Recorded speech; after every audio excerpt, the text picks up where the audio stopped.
How's it going, everyone? It's Abysmal Bloom, and I've got a huge announcement to make in this video.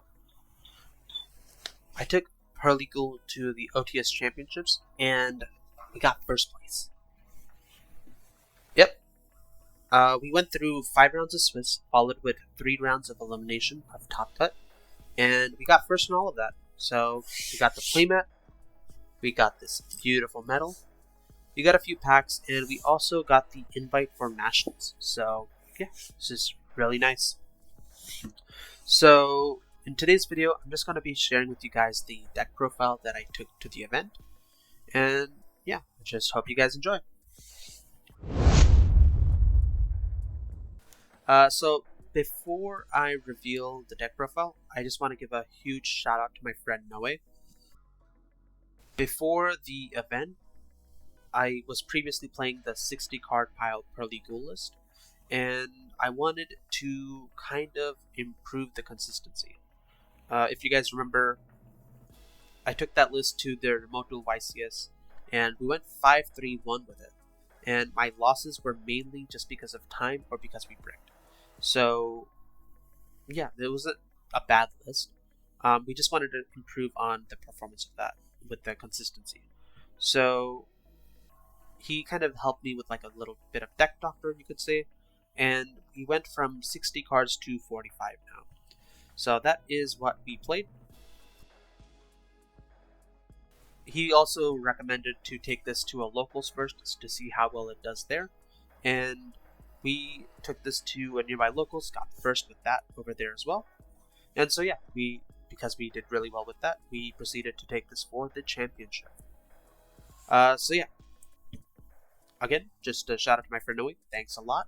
Really appreciated all you did. And yeah, let's just do the deck profile. So, starting off for the main deck Purrely package, we are on 1 copy of Purrely and 2 copies of Purrely. This kind of feels weird because you want to usually have around 4 Purrely names in the list. But it's fine in this variation because the main engine is the Mimighoul stuff. Going first, you always want to sort of set up the Mimighoul block, and if you can get some Purrely stuff on top of that, it's kind of nice. But the Purrely stuff really comes out when you're going second, or I guess when you're trying to go for that OTK, usually. So yeah, 3 names has been fine for the most part, and being level 1s, they also help you extend with a giant Mimighoul to just go into the Mimighoul stuff directly. So yeah, it's been fine as is.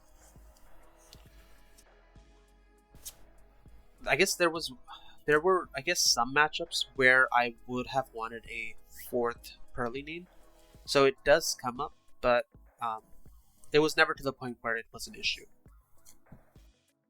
From there, we have the 1 copy of the Purrely field spell. We just play the 1 because it's a really nice card when you get the Purrely Xyz monsters out. You get that follow-up, you get the additional materials under, and it's just a really solid protection. So you just play it. From there, we are on 2 copies of My Friend Purrely, and the main reason why it's at 2 is because it's we were just trying to get the list down to 45, at close to 40 as possible. And yeah, the My Friend Purrely by itself doesn't do what you would want, and its effect is also a once per turn. So if you open multiple copies, you don't get that additional effect off. So that's why the 1 copy. But it's a really good card. If we were not playing the 45 card list, I would up this if I could. From there, we max out on all the Purrely quick plays because none of them are a once per turn. They all help you get the bodies out, and these cards are just really busted. Purrely Happy Memory in particular is just really nice because you can use that to protect the Mimighoul field spell, and now it just becomes that much harder to out the Mimighoul lock. So, Happy Memory is really nice. And then yeah, on top of that, we have the 1 heap to help make our Purrely Noir, as well as shuffle back names into the deck. So the coolest thing I'd say is the fact that any Purrely quick play helps you get either into the Pretty Memory or the Happy Memory. And those Xyz monsters specifically actually work really nicely with the Mimighoul stuff. So I'll get into that later, but the fact that any Purrely quick play can get you there, because you just search my friend Purrely, and Pretty and Happy are at 3, is just nice. So that's the Purrely package. Next, for the Mimighouls, I have the 1 copy of Master. We played only 1 now because you can bring him out with the Mimighoul Throne. And yeah, he's decent interaction. The ideal end board will have like Master plus the room at least, plus the throne. And that gets you a Book of Moon, and if that resolves, you give your opponent a face down dragon, which if they continue playing, you can use Master's effect to flip to basically destroy their monsters. And then on top of that, you would have the throne to do a non-targeting bounce as well as just make this guy big. So yeah, he's just good. And just because of how difficult it gets to out him, I think I won my final match just because of that.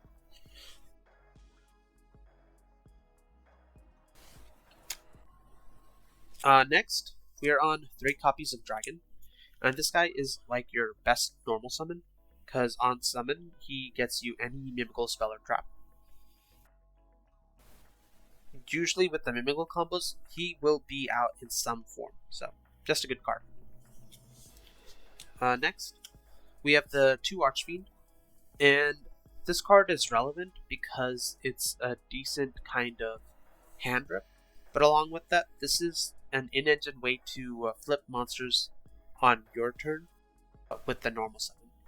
So the ideal ways you would flip the opponent's monsters are either Archfiend on your turn or Master, but along with that, you have the Purrely Engine, the Purrely Beauty when you attach a quick play to also flip. So those are the main 3 ways you flip, but Archfiend is the one that comes up the most, I would say. Next, we have 2 extenders for the Mimighoul monsters, the 1 Slime and the 1 Fairy. Slime is a nice card to just have in the 50-50 with Maker, because if you do hit, you end up using that to summon the Master, and so now when you make the Mimighoul Throne, that becomes a double bounce.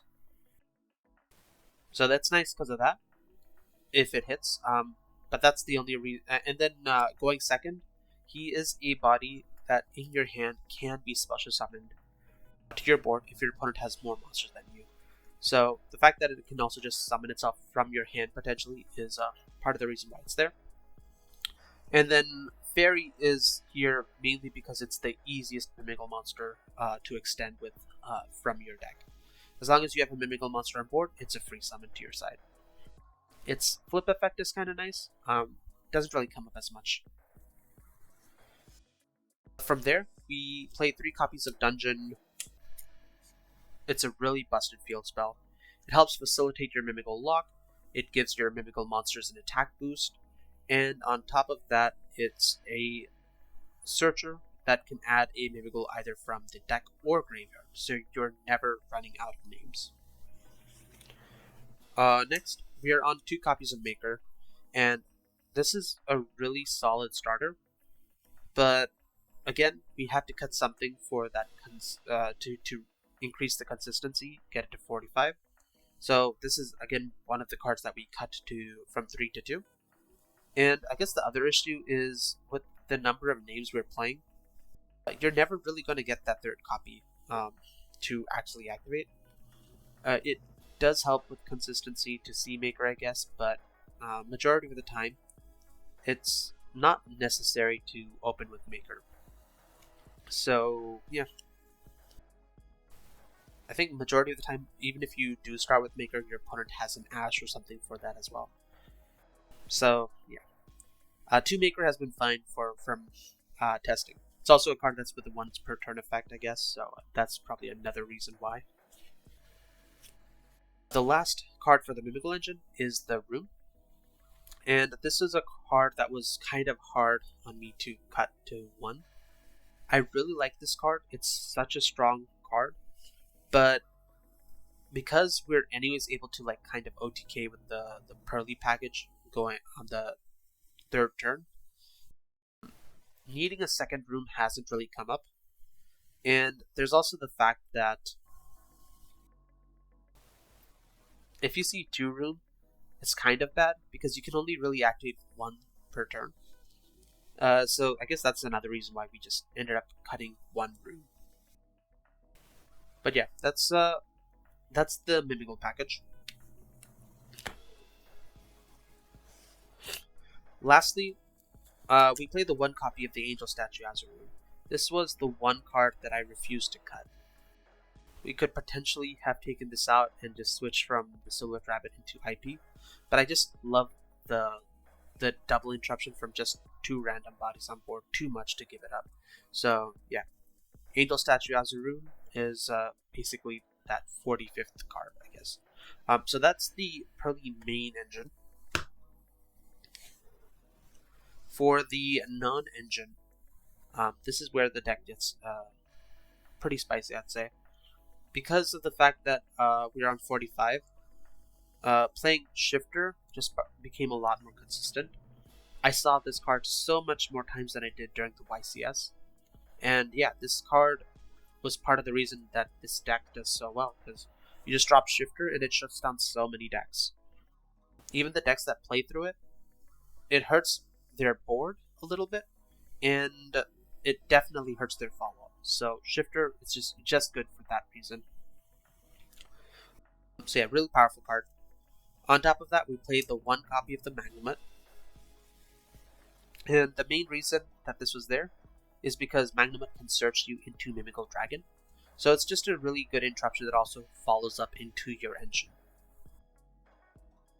If you do open Shifter and Magnemite, you just Shifter them, and then you proceed to activate Magnemite to clear your graveyard. So you could potentially double Shifter.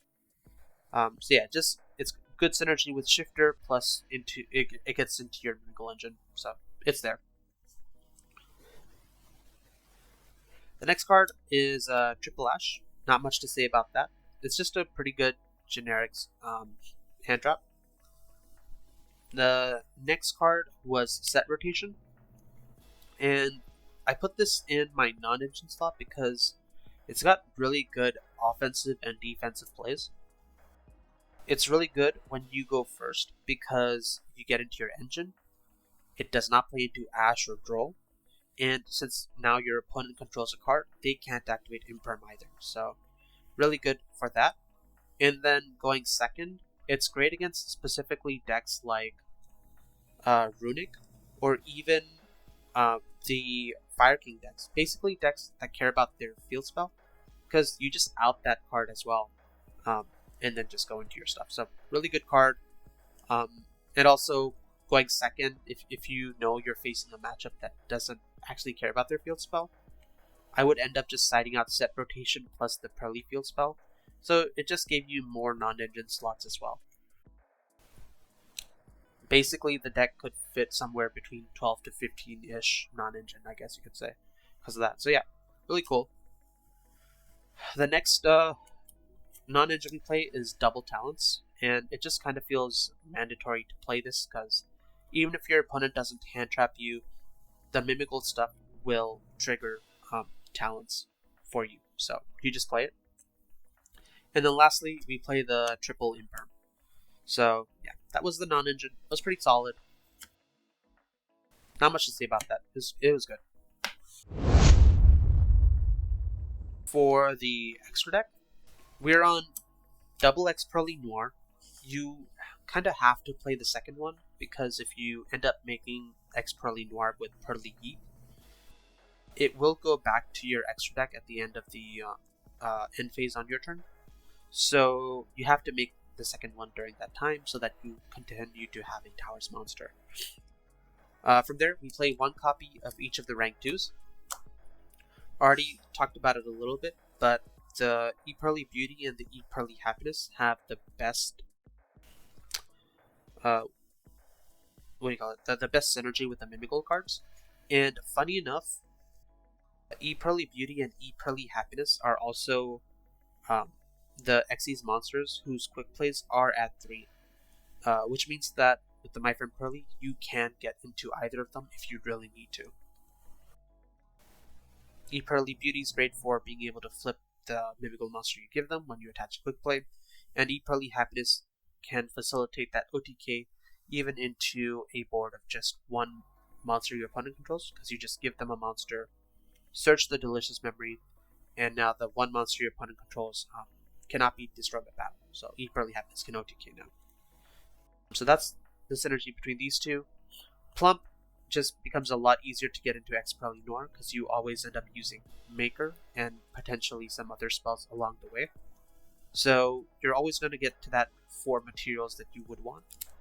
And then on the opponent's turn, you can potentially stick up 2 more, like use Purrely, and boom, you got like a huge X Purrely Noir. And then yeah, Purrely Noir in general just gets into X Purrely Noir. So that's the Purrely Xyz package. We had the one Typhon, and while I still don't particularly like this card, it did help me win some grind games, both in time as well as just for that final push to break your opponent's board. So yeah, this came up.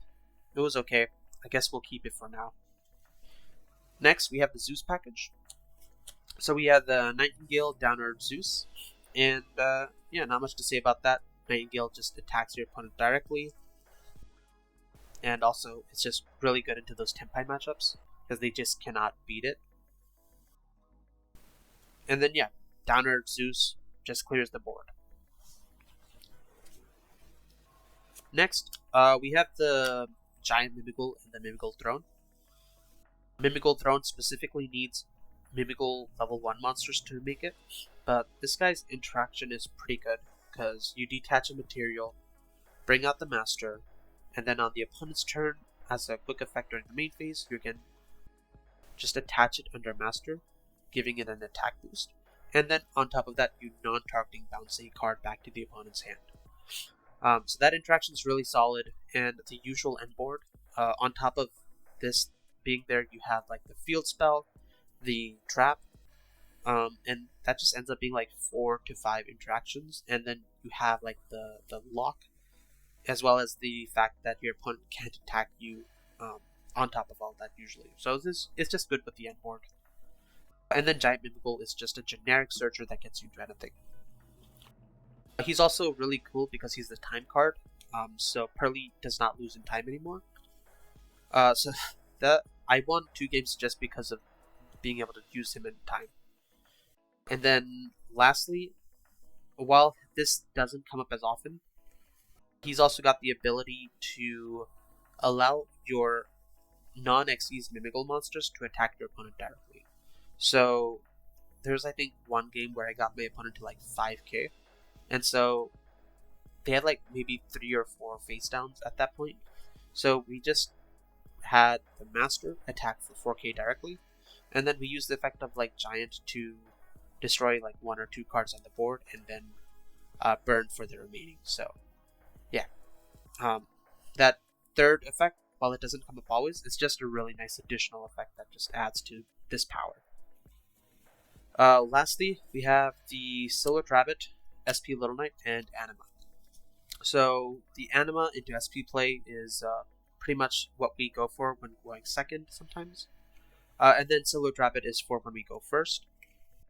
And we actually just use the Giant Mimighoul as like one of the materials. So it becomes Giant Mimighoul plus any additional body that's just randomly lying around. Gets us into Silhouette Rabbit. So yeah, that is the extra deck. For the side deck, we have 3 copies of Retaliating Sea for those Azumina and Chimera matchups. This just straight up shuts them down when you end up going first or second, I guess. Because, yeah, you can still just play this even if you don't open Shifter, even if just whenever your opponent activates an effect that lets them summon from a spell. You just use this in response, and they're just no longer able to put anything in the graveyard. So, C was great. We had Triple Droll. It was pretty much just for those random matchups that it just generically shuts down. And then it's just kind of good into those rogue matchups as well. Next, we had the double Cosmic Cyclone, and it's just like another card that just deals with field spells for the most part. And yeah, it's just a pretty good card, specifically into Runic. Next, everything else is basically a thrust target. And so what we had for that is, for when we're trying to break boards, we had the Devil Lightning Storm plus Duster. So we were pretty much prepared for even like the Labyrinth matchups. And then for going first, we had 2 Floodgates.